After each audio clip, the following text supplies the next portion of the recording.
Hello, I'm Courtney Cardini, and welcome to A Life of a Travel Writer. And we are in Tokyo! So we're in Tokyo.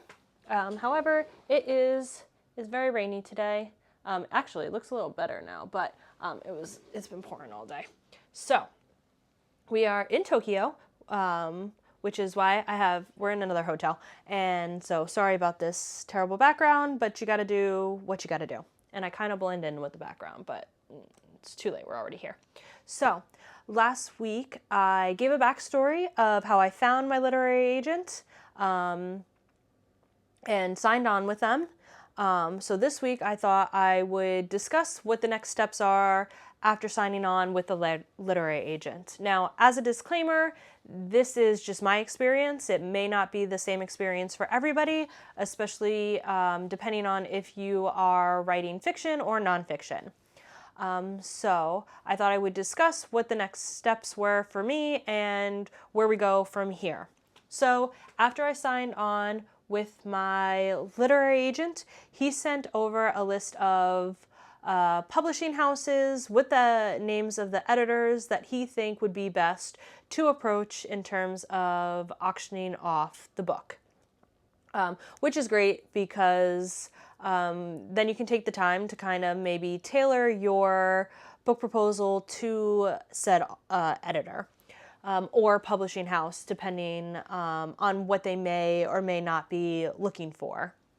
And then he sent me a draft of the book proposal that we will be working on together. Now, when it comes to the book proposal, majority of the work is going to be on the author because you are the person who wrote the book. So you're the one who can answer these questions, and all the focus is going to be on you and your book. So a majority of the work is going to be on the author, but also the publishing house will also want to know why the literary agent wants to work with you and why they think the book is going to be a good fit for the said publishing house. So for an overview of the book proposal, it is going to be an intro, overview, manuscript, content, market, competition, the author, marketing, and publicity, and then sample writing. And for any of you who think it may be helpful, I'm also going to include a link to the blog post, and I also run a Substack, so I'll include that as well for all the information that we are discussing today, just in case you want to take notes or anything like that. I'm a big person who takes notes while watching YouTube videos, and I think it's helpful when people also write it in a blog post, so I'm going to include that for you. So to start off with the introduction, I'm not sure if everybody does this, but we decided to have a mock-up of the cover of the book and a photo of myself. In terms of my cover, we included one of my photographs from Antarctica that I took along with the name of the book, subtext of the book, and then my name, of course, and then a photo of myself.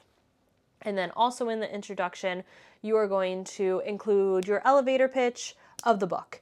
And then elevator pitch of the book and about yourself, and then the next thing is going to be your why did you write the book. So this is very important because intent in projects like this is extremely important.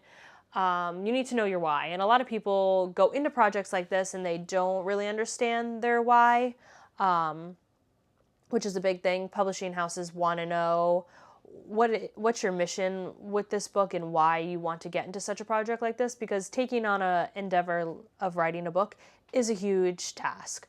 So that's something that you're going to want to think about. And then your literary agent will come in and they'll talk about why they're representing you and why they think the publishing house is a good fit.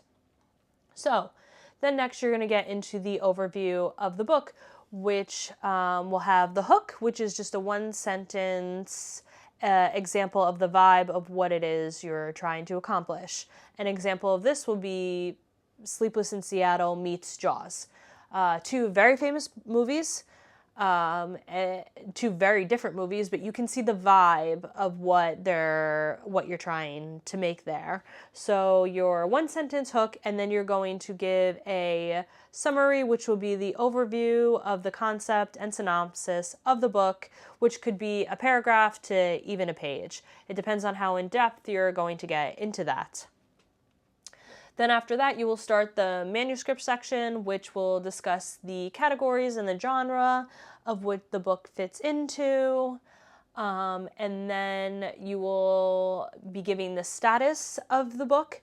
In terms of nonfiction, you do not have to have a completed manuscript in order to auction the book, whereas with fiction, you will need to have a completed manuscript to find a literary agent, but then they'll work on you with the manuscript, and then you will propose to a publishing house. So those are the differences in terms of fiction and nonfiction.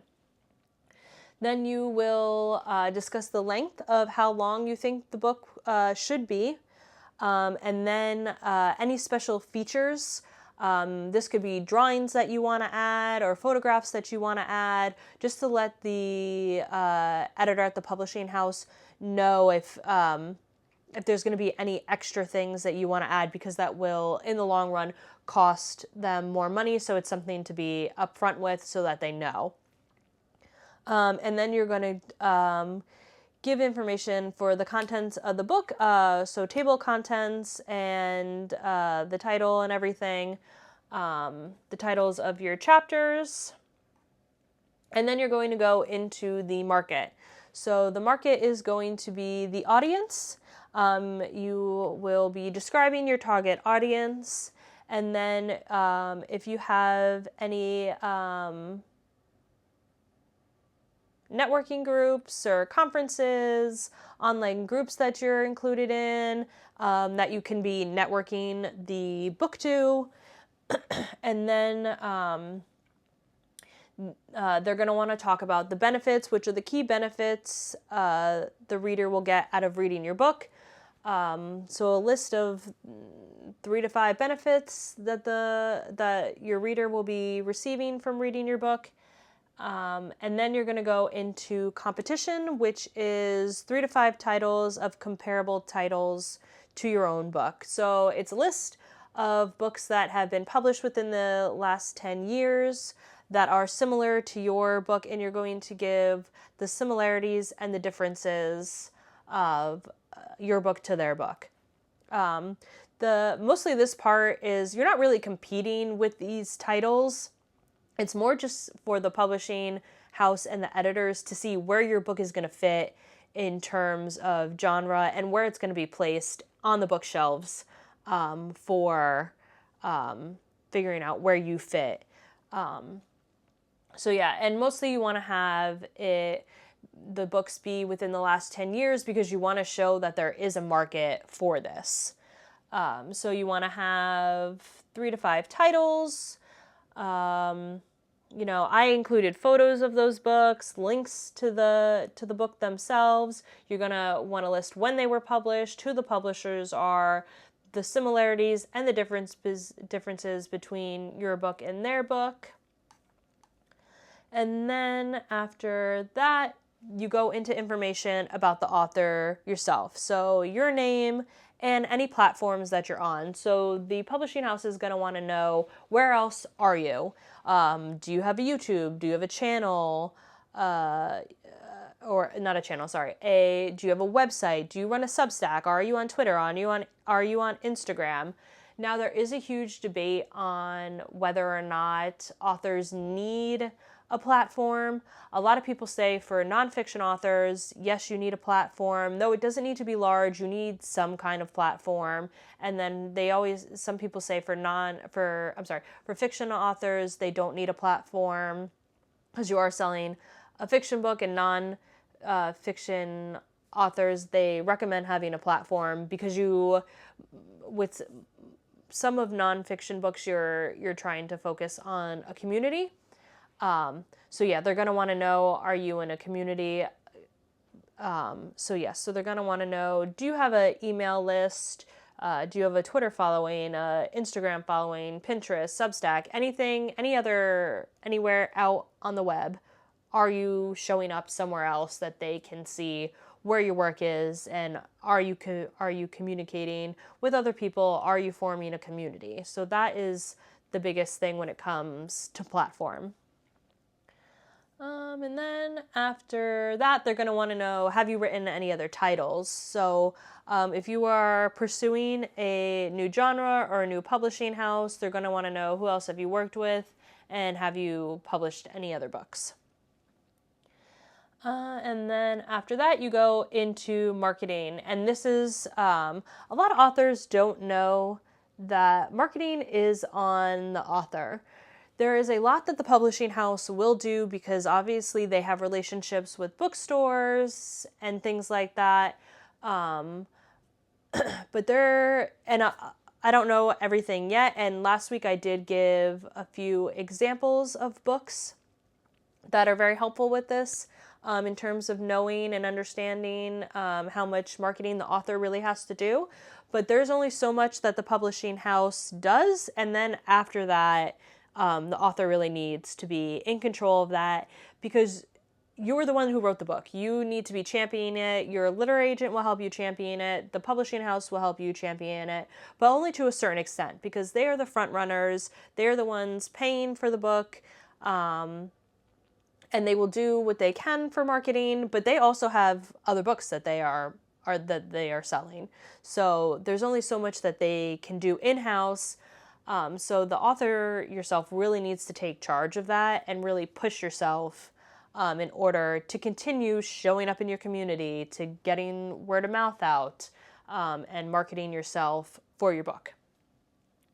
So then for that, they want to see any creative marketing ideas that you have, any endorsers, maybe influencer friends that you're with, any communities that you're part of where you can really endorse your book. And then after that, they go into sample chapters. So once again, depending on if you are writing fiction or nonfiction, and who the editor is, sometimes your literary agent will already have a relationship with them, so they'll know how many sample pages you will need to submit. If it's fiction, it will be a whole manuscript. If it's nonfiction, it could be the first chapter to the first 10,000 words, 10 chapters, so it all depends on who you're submitting to. So that is a breakdown of the book proposal.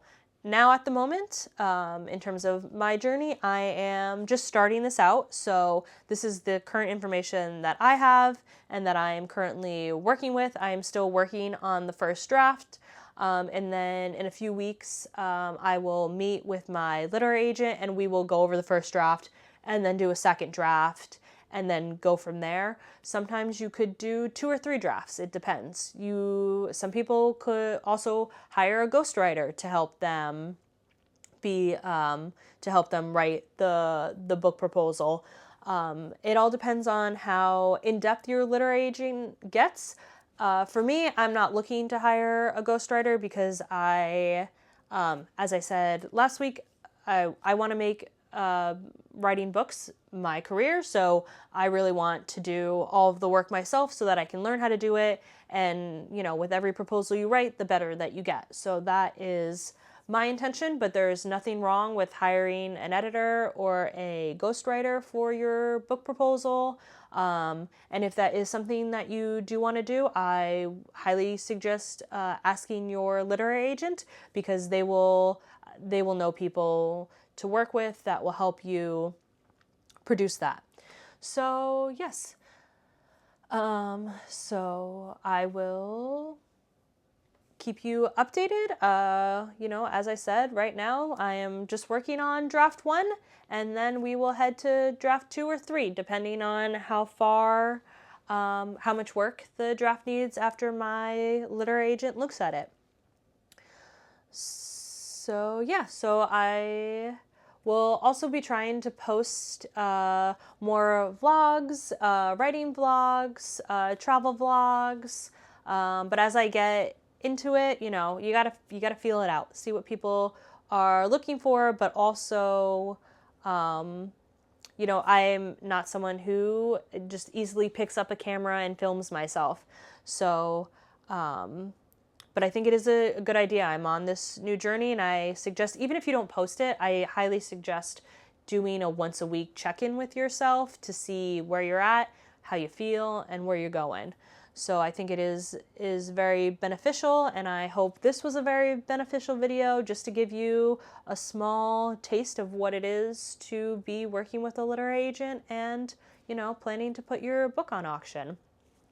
So this week we are in Tokyo, and next week we will be in... Okay, sorry, I got cut off because I'm using my phone because my GoPro was getting too hot because I was doing too many takes. So my phone cut me off because apparently I had no more storage on there. So yes, as I was saying, we are in Tokyo, and then we go to Kyoto, and then we are continuing with our Asia tour for the rest of the year. So if you have any questions, ask down below. Let's get a conversation going, whether it's about literary agents or writing or proposals. Also, let me know what you're working on, if you have any projects going on, if you're doing any traveling. And I appreciate you being here and watching. So thank you, and I will see you next time. Bye.